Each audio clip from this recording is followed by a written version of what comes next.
Buongiorno amici, mi chiamo Deborah per chi non mi conoscesse e siete sul canale di Alta Sartoria. L'Alta Sartoria è ciò di cui io mi occupo nella vita come lavoro e ho deciso di condividere con chiunque voglia apprezzare questa nostra arte italiana con delle lezioni. Ho iniziato dalla prima lezione e oggi siamo arrivati alla nostra ennesima e ci occuperemo delle tasche dietro. Le tasche a filetto dietro, che nell'esecuzione tecnica del filetto è praticamente identica alla tasca davanti, ma nell'impostazione sia iniziale del disegno e altre cose che vedremo e quella del posizionamento della bussola e altre cose è molto molto diversa. Non ci sono differenze tra pantaloni con o senza puntilenti come abbiamo visto finora con le tasche davanti, perché comunque le tasche dietro non sono sul bordo dei pantaloni, non sono in prossimità dei puntilenti, ma sono centrali rispetto al tessuto.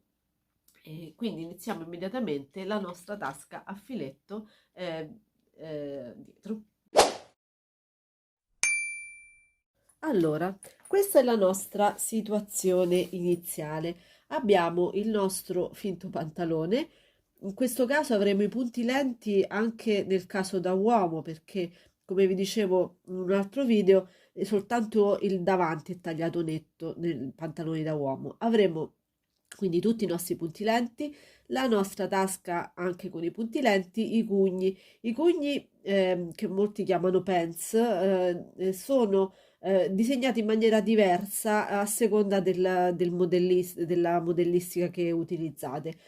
Adesso vi illustro il resto, quindi avremo il nostro pantalone con i suoi punti lenti, poi avremo una mussola, un taglio, una mussola per all'interno della tasca che sarà, questo è fuori scala, avrà le misure 47 per 20, 19-20 e vi spiego perché. 19-20 perché sarà leggermente più ampia delle nostre misure che adesso andremo a vedere sia della tasca che degli altri pezzi. Gli altri pezzi sono i nostri due filetti, come abbiamo visto l'altra volta, nella tasca da filetto davanti e la mostra con il loro rovescio segnato. In questo caso posso tranquillamente utilizzare anche la parte con la cimosa che sarà addirittura un vantaggio per noi, lo vedremo dopo.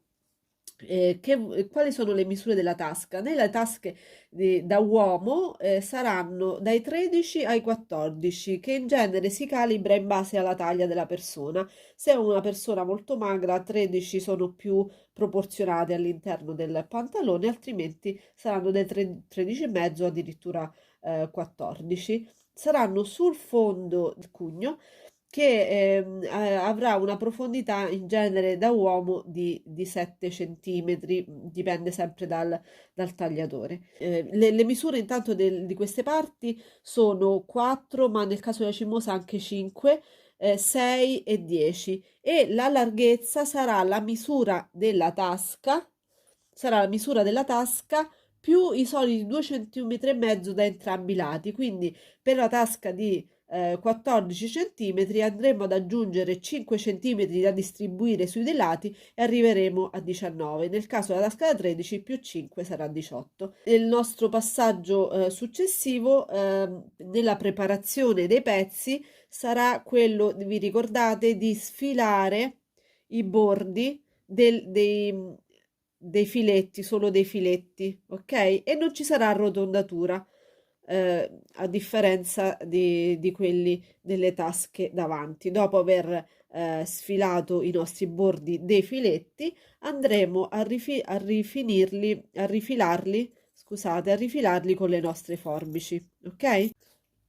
Adesso, fra un po' avremo l'utilizzo di un attrezzo, eccolo qui, che si chiama mezzaluna. Come vedete, io l'ho rimediato, l'ho fatto da sola. Questo l'ho rimediato dal torchio, da un vecchio torchio inutilizzato e rotto.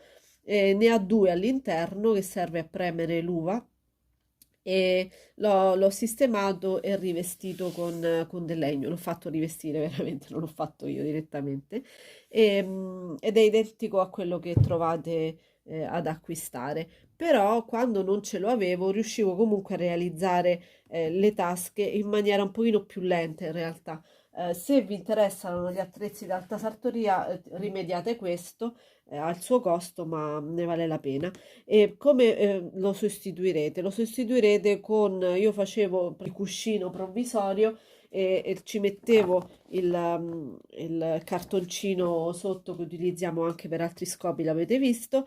Allora, qual è il primo passaggio? Il primo passaggio è la cucitura del cugno che andremo quindi a piegare sul nostro asse di simmetria, che quello in realtà è del cugno, e andremo ad imbastire e cucire entrambi così.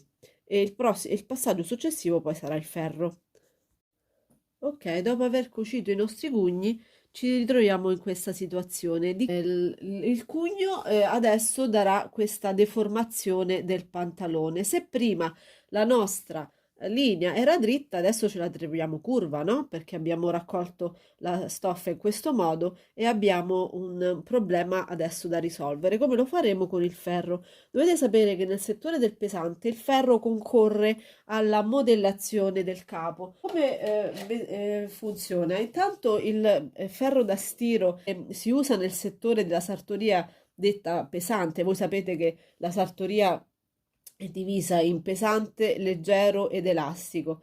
Nel pesante i ferri da stiro, almeno quando si tratta di alta sartoria, sono molto pesanti e a secco. Questo pesa 5 kg. E che faremo adesso con il nostro ferro pesante da 5 kg? Andremo a piegare intanto i cugni o entrambi su un fianco o entrambi verso il cavallo, e la stessa cosa dovremo fare sia sul destro che sul sinistro. E attenzione però a non deformare il pantalone. Il ferro in genere serve a deformare il tessuto secondo la nostra necessità, perché appartiene alla modellazione del capo. In questo caso però noi dovremo, io amo di più piegarli verso il fianco, noi dovremo tendere leggermente in modo che da questo lato siano ben aperti, non ci siano pieghe, no? Dobbiamo quindi stirare bene intanto i nostri cugni entrambi verso un lato, ok? Dopodiché, senza esagerare, dobbiamo semplicemente appiattire, non ho tagliato i fili, appiattire la punta, perché altrimenti rimane questo effetto che noi qui a Roma chiamiamo lumachella, questo effetto di tondeggiante, no? Quindi appiattiamo e dopo aver aperto bene i cugni su un lato, andiamo con un po' di pazienza e col peso del nostro ferro, senza vapore, a appiattire la lumaghella qui e qui. Perché non ho visto persone che vanno di vapore, girano, fanno e alla fine appiattiscono il pantalone. A che cosa sono serviti poi i cugni se noi andiamo ad appiattire il pantalone? Se andiamo a deformare il tessuto in modo che il pantalone, questa parte di pantalone torni piatto, non ha senso. Quindi andiamo semplicemente ad appiattire i nostri cugni. Quindi continuiamo ad avere, vedete, la rotondità che noi volevamo dovuta ai cugni, e non abbiamo però più il difetto della lumachella qui sotto. Adesso però abbiamo un altro problema. Qual è il nostro problema adesso? Il nostro problema adesso è questa rotondità, perché abbiamo deformato per via dei cugni, abbiamo deformato la nostra linea della tasca, che non è più dritta ma è curva. Allora, che faremo? Qui entra in gioco la nostra mezzaluna. Andiamo a segnare la nostra tasca in maniera agevole, la riporteremo dritta. Come faremo? Prenderemo il nostro centimetro che ci farà da riga morbida, ovvero segneremo l'inizio è la fine della nostra tasca e avendo cucito bene, altrimenti segniamo anche questo, la fine del cugno, che saranno i nostri 7 centimetri, faremo passare dalla fine di entrambi i cugni, che ripeto dobbiamo verificare siano identici, e andremo a segnare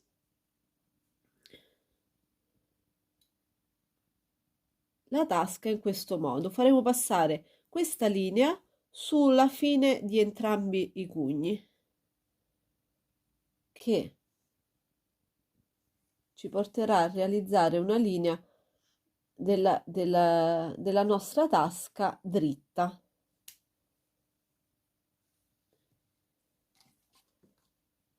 L'inizio e il fine tasca saranno questi.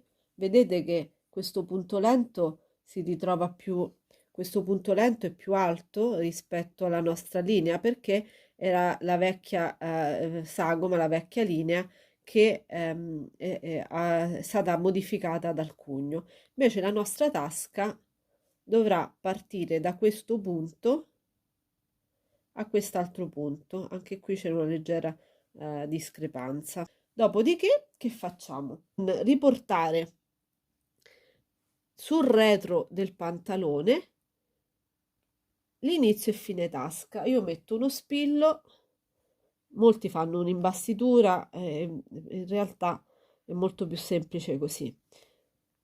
Metto uno spillo infilandolo proprio nell'inizio e nella fine della tasca, girando l'ingresso del mio spillo mi indicherà l'inizio e fine tasca da quest'altro lato, quindi dove ho inserito per il primo inserimento del mio spillo mi indicherà l'inizio e fine tasca sul retro. Ok? Fatto questo, riprendo la mia mezzaluna. Questo lavoro lo potevo fare anche sulla mezzaluna, ma forse si vede meglio così. Andrò a prendere la mia mussola, la piegherò di circa 3 centimetri, così, e la posizionerò centrandola ad occhio, ma insomma sbaglio di qualche millimetro è uguale. Se ci danno fastidio, se vi danno fastidio i punti lenti potete tranquillamente toglierli. Andremo a posizionare la piega della nostra mussola centrata rispetto all'inizio e fine tasca. Ok, vedete? Questo è l'inizio e questa è la fine della tasca. Ho centrato la tasca facendo sporgere da un lato e dall'altro più o meno la stessa misura. Se volete essere proprio super precise, le andate a misurare e le fate coincidere con inizio a fine tasca, queste parti sporgenti. Ok? Mantenendo il lavoro con degli altri spilli, mantenendo bene il tessuto in questo modo, non lo faccio spostare, vado a fermarlo sul mancino. Scusate, per me è difficile utilizzare la destra. Ok, vado a fermare in 3 punti preferibilmente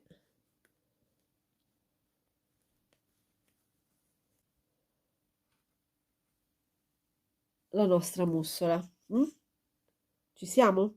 Giriamo il lavoro e sempre sulla mezzaluna andiamo ad imbastire da inizio a fine tasca. Faremo una semplice imbastitura che ci permetterà di fissare la mussola. Bene, fatta questa nostra imbastitura, possiamo togliere i nostri spilli e andiamo a prendere i nostri filetti debitamente rifilati, come abbiamo visto prima.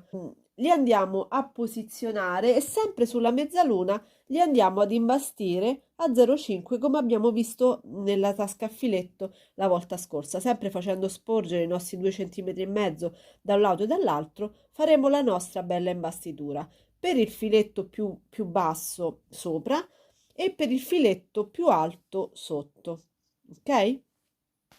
E ci ritroviamo in questa situazione. Abbiamo poi segnato l'inizio e fine tasca, sollevando un po' il filetto si vedono, e la seconda parte della tasca la vedremo sabato prossimo. Ho terminato la nostra prima parte, la seconda parte però non sarà mercoledì ma sarà sabato, perché ho deciso che i mercoledì alternati in cui io carico video su questo canale saranno dedicati ai video di cui vi parlavo la volta passata, ovvero quella per dei piccoli oggetti semplici che potranno essere realizzati anche dai principianti. Li caricherò sul canale e poi li condividerò anche sulla community, che purtroppo pensavo fosse esclusiva per gli iscritti, ma in realtà non è così. Mi dispiace, volevo ringraziarvi con qualcosa di esclusivo per avermi accordato fiducia iscrivendovi, però saranno visibili a tutti. Troverò altri modi per